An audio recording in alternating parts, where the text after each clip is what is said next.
معلش انا نسيت اجيب المايك، فالصوت هتلاقوا فيه هوا الشارع والاجواء، معلش استحملوني. الفيديو ده الفيديو ده ان شاء الله هحاول ما انساش المايك.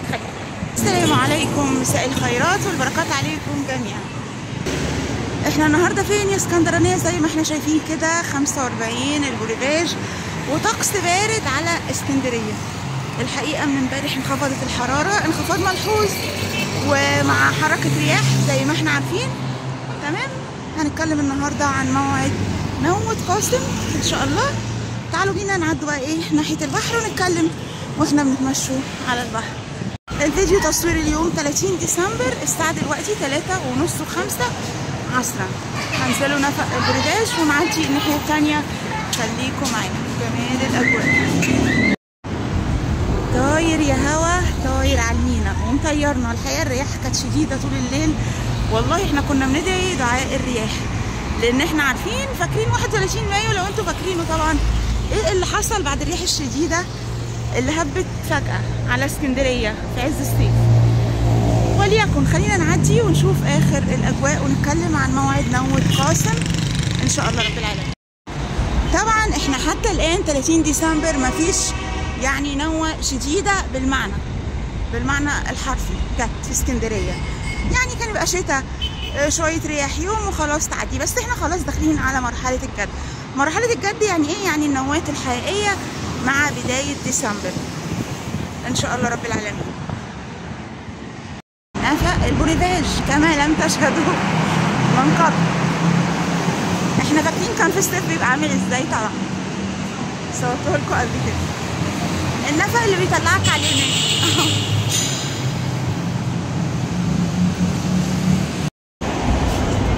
والاجواء وجمالها، اجواء الشتاء بقى. يعني احنا خلاص ايه داخلين على الشتاء. روعة الاجواء.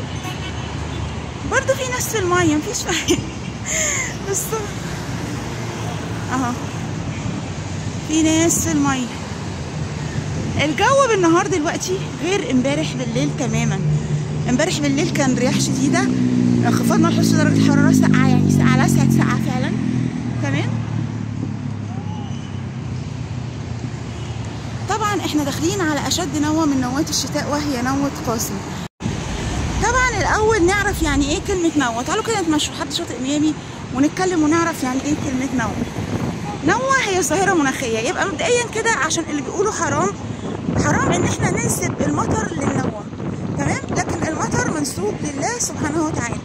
خلاص، يبقى ربنا سبحانه وتعالى هو اللي بيسقط المطر، تمام. لكن النوة ظاهرة مناخية بتختلف فيها حالة الطقس ما بين انخفاض درجة حرارة، رياح، أمطار، سيول كده، تمام. واللي حددها وكده الصيادين عشان يعرفوا مواعيد الصيد. خلاص، هي دي النوات. اتعرفت من زمان في اسكندرية ان اسكندرية بيهب عليها العديد من النوات. وجمالك يا اسكندرية وجمال الاسكندرانية ملهمش حل. احنا بنحب نستمتع على فكرة، حتى لو الدنيا بتشتي بننزل برضو نستمتع ونتمشى وكل حاجة. لو اول مرة بتشوفونا يسعدنا اشتراكوا في القناة، تابعونا عشان تابعوا اجواء اسكندرية.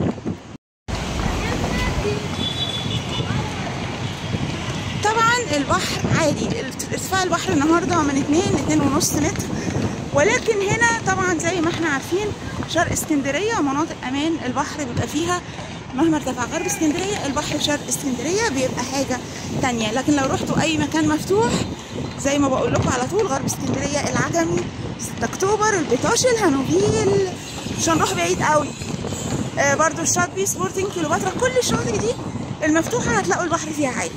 حتى لوران، حتى خلف الجزيره هنا، يعني الجزء اللي من البحر المفتوح هو اللي بيبقى فيه البحر عادي. غير كده طبعا احنا عاملين اعمال الحمايات البحريه وحمايه الشواطئ، فان شاء الله البحر بيبقى يعني في اجمل احواله حتى في عز الشتاء والنوم. تمام. شاطئ محمود سعيد. هنروح كده اتجاه ميامي ان شاء الله رب العالمين ونعرف موعد نوة قاسم. نوة قاسم زي ما بقول لكم كده بدايه نوات الشتاء اللي بجد شديده. نصف الميه دلوقتي. خلاص موعدها امتى؟ موعدها ان شاء الله والله اعلم يوم 4 ديسمبر. يبقى 4 ديسمبر اول نوات الشتاء اللي بجد ان شاء الله. هتكون طبعا دي يعني نوات نهايه عام 2025 عشان نستقبل عام 2026 ان شاء الله. يا رب كده عام خير وبركه. تعالوا بس شوفوا الاجواء وجمالها في اسكندريه النهارده.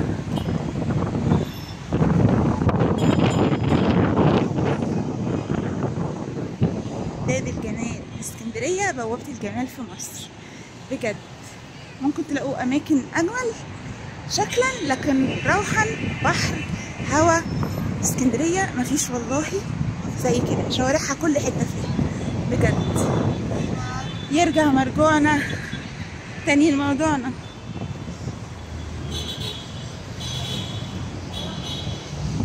احب بس اوريكم الاجواء دلوقتي. يبقى موعد نوة قاسم ان شاء الله 4 ديسمبر. تمام. نوة قاسم بتشتهر بايه؟ بتيجي 4 ديسمبر، اولا بتقعد 4 ايام والله اعلم. بتشتهر بايه؟ رياح شديده، امطار غزيره تصل لحد السيول. شفنا نوة قاسم السنوات اللي فاتت عملت ايه في اسكندريه وكورنيش اسكندريه وشوارع اسكندريه. ان شاء الله السنين يعني السنه دي والسنين الجايه، واحنا شفنا من السنه اللي فاتت بدت يعني تاثير الامطار يقل على اماكن كتير في اسكندريه، مش هقول كلها، ولكن تاثير النواه بدا يقل.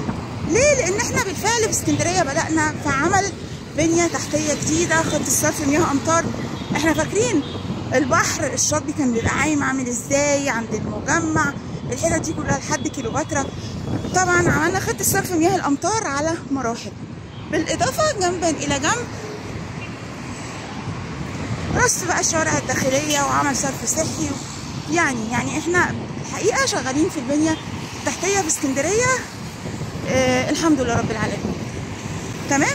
فزي ما بقول لكم كده، نوة قاسم زمان كانت وضع تاني خالص. احنا وصلنا ميامي. نداء بس، نداء للسيد محافظ اسكندريه، عماره ميامي القايله للسقوط دي اهي اول عماره على اسكندر ابراهيم. كل ما بعدي بقول العقار ده قايل للسقوط ومكتوب احذر الوقوف وستير تحت العقار، والناس ما بتقراش طبعا وبتعدي وتمشي. يعني انا مش عارفه، يا ريت يتم ازالتها. طبعا هي جوله وتمشيه مع حاله الطقس جنبا الى جنب. بوريكم ميامي وجمال وروعه الاجواء. بصوا الجمال. نو فلتر نو اديت. ذا ويزر ناو ان الكسندريا. اللي بيصطاد واللي في الميه. زي ما بقول لكم ان هنا شرق اسكندريه من الاماكن الامان الجميله، بس مش معنى كده برضو ان احنا ننزل البحر. تمام. شايفين بقى ميامي وجمالها وكورنيش ميامي والتوسعه، يعني ما شاء الله. طبعا فاكرين هنا الجراج وشاطئ ميامي العام القديم الصغير، اداها لكم البوابه. الجزء كان صعب جدا، اي نعم كان ب5 جنيه، بس ان شاء الله يتعمل شاطئ جديد جميل هنا في ميامي. بصوا احنا عددنا بيزيد، احنا في تزايد يعني الحمد لله. طبعا اللهم زدنا ولا تنقصنا، بس زياده تبقى بالعقل. لكن الواقع ان احنا عددنا بيزيد.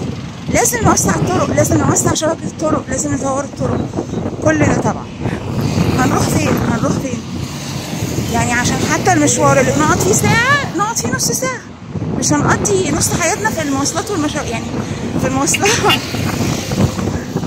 ماشي اهو. كل خير ان شاء الله. اهم حاجه ان التطوير ما يضغيش على الطبيعه ولا جمالها ولا ياخد منها، ده الاهم. والاهم برضو ان احنا نحافظ على التطوير. خلاص. لسه بقى الجزء بتاع رصيف ميامي هنا لسه الانترلوك ما تركبش. اسكندريه الماريه. ونحن وصلنا الى شواطئ ميامي اللي كان اسمه فريسكا لو فاكرين. تمام. اهو بقى عندنا شواطئ رملي ان شاء الله هيتم افتتاحه الصيف القادم ان شاء الله. طلع معاكم اجواء الصيف والشتاء وجمال وروعه اسكندريه بصفه عامه. طبعا الجزء ده اللي تم ردمه في البحر، بس يعني حتى على السن رمله. خلاص اهو بقيه الشواطئ في انتظاره ان شاء الله صيف 2026. هقفل بقى الفيديو بتاعي هنا في ميامي. مفيش اجمل من كده يعني اقفل عنده الفيديو برضو امام شاطئ ميامي. اشوفكم على خير ان شاء الله الفيديو الجاي. اكتبوا لي حابين نصور لكم ايه في اسكندريه او ننقل لكم ايه من اخبار اسكندريه. احنا عامه بنتابع التطوير قدر الامكان، يعني هتلاقوا الفيديوهات موجوده. تمام. اشوفكم على خير يا اسكندرانيه. السلام عليكم. شيشي رضوى.